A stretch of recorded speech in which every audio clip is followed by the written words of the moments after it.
সেখানকার মানুষজনও ফিরছেন এই নির্বাচনের ছুটিতে বাড়ির পথে। তবে এই সুযোগে যাত্রীদের কাছ থেকে বাড়তি ভাড়া আদায়ের অভিযোগ উঠেছে। এ নিয়ে জানাতে সাভার থেকে বিস্তারিত জানাবেন সহকর্মী হুমায়ুন কবির।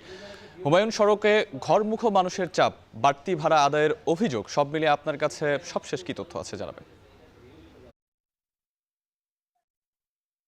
সাহাব, ত্রয়োদশ জাতীয় সংসদ নির্বাচনকে সামনে রেখে ঘরমুখী মানুষের বাড়ি ফেরার যাত্রা কিন্তু গতকাল থেকেই শুরু হয়েছে। বিশেষ করে সাভার, আশুলিয়া এবং ধামরাই এবং নবীনগর যে অংশটুকু, সেখানে মানে ঢাকা আরিচা মহাসড়ক, নবীনগর চন্দ্রা মহাসড়ক এবং ভাইপাইল আব্দুল্লাহপুর যে সড়ক রয়েছে, সেই সড়কে কিন্তু চাপ বেড়েছে। পাশাপাশি যানবাহনের তুলনায় কিন্তু যাত্রীর পরিমাণ উল্লেখযোগ্য সংখ্যক বেশি। সে কারণে কিন্তু আমরা দেখেছি যে যারা আহ, যাত্রী রয়েছেন তারা কিন্তু অভিযোগ করছেন যে বেশি ভাড়া হাঁকানো হচ্ছে এবং কোনো কোনো ক্ষেত্রে ডাবল ভাড়া নেওয়া হচ্ছে, এমন অভিযোগ কিন্তু যাত্রীরা করছেন। এবং প্রশাসনের যে নজরদারি, সে বিষয়টিও উপেক্ষিত হচ্ছে, এমন অভিযোগই কিন্তু তারা করছেন।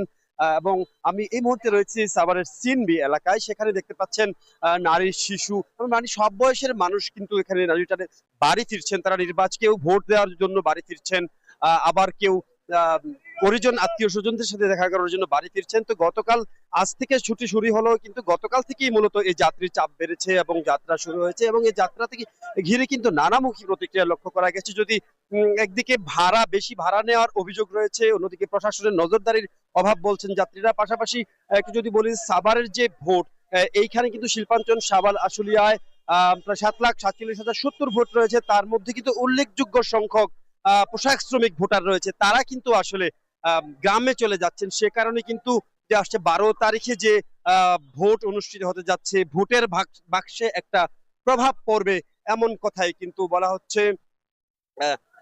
পাশাপাশি এই যে ভাড়া নিয়ে একটা অরাজকতা, যাত্রী হয়রানি, এগুলো বন্ধে আসলে ব্যবস্থা নেওয়ার জন্য দাবি উঠেছে।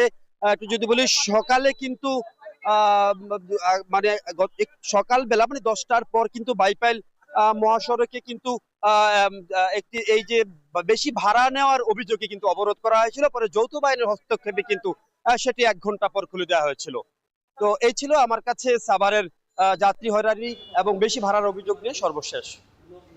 সাভার থেকে আমাদের সঙ্গে যুক্ত ছিলেন সহকর্মী হুমায়ুন কবির। আরএফএল ওয়াটার পাম্পের রোটর এখন আরো উন্নত, ফলে অল্প সময়ে ওঠে অধিক পানি আর বিদ্যুৎ সাশ্রয় হয় 20% পর্যন্ত। আরএফএল ওয়াটার পাম্প, অন করলেই পানির তুফান।